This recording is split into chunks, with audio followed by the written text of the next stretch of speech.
ভিডিওটা ছাড়তে আমাদের একটু লেটই হয়ে গেল। দেখতে দেখতে এক সপ্তাহ কীভাবে কেটে গেল। মাদের যাওয়ার টাইম এসে গেছে। 29 তারিখে মাদের ট্রেন ছিল। আমরা সবাই মিলে গেছিলাম মাদেরকে ট্রেনে তুলে দিতে। তো আবারও ভীষণ মন খারাপ করছে, জানি না মা বাবারা আবার কবে আসবে। আমি তো বাবাকে বারবারই বলছিলাম যে তোমরা একটু মনে করে করে এসো। জানি বাবার অনেক কাজের চাপ, সময় করে আসতে পারে না, কারণ এটা তো কাছাকাছি না যে মন করলো আবার চলে গেল। এক সপ্তাহ ছুটি ছাড়া আসতেই পারবে না। তো বললো ঠিক আছে দেখবো। আর বাবুকে এখানে সবাই মিলে খুব আদর করে দিচ্ছে। দেখো সোনা দাদার কোলে উঠেছে তো আর নামতেই চাইছে না। আর ওই দিন ভীষণ গরম পড়েছিল, রোদ্দুরে বাইরে একদম থাকাই যাচ্ছিল না। দেখতে দেখতে মাদের ট্রেন তো দিয়ে দিয়েছিল, তো আমরা ট্রেনের মধ্যে উঠে ওদেরকে এক গুছিয়ে দিয়ে এসেছিলাম। আর সেকেন্ড ক্লাসে মাদের টিকিট ছিল।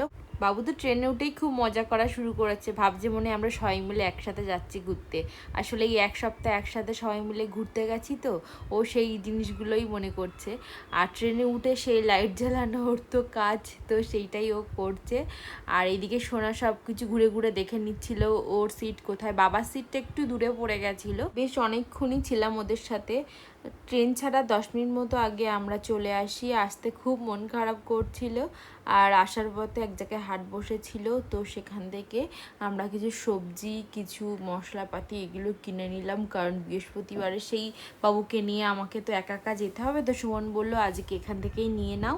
তো এই মার্কেটটা মোটামুটি লেগেছে আমার, খুব যে ভালো লেগেছে তা বলবো না, কারণ আমাদের বাড়ির ওখানে যেখানে হাট বসে সেটা আমার সবথেকে বেশি ভালো লাগে। অনেক জিনিস একসাথে পাওয়া যায়। আর সবে হাটটা বসছিল, যার জন্য সমস্ত দোকান, সমস্ত সবজিও আমরা পাইনি।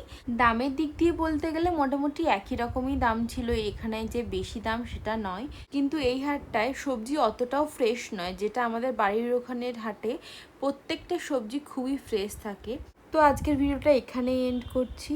তোমরা সবাই ভালো থেকো। ভিডিওটা যদি ভালো লাগে তাহলে কিন্তু অবশ্যই লাইক, শেয়ার, কমেন্ট করো। আর কেমন ভিডিও দেখতে যাও সেটাও কমেন্ট করো। বাই।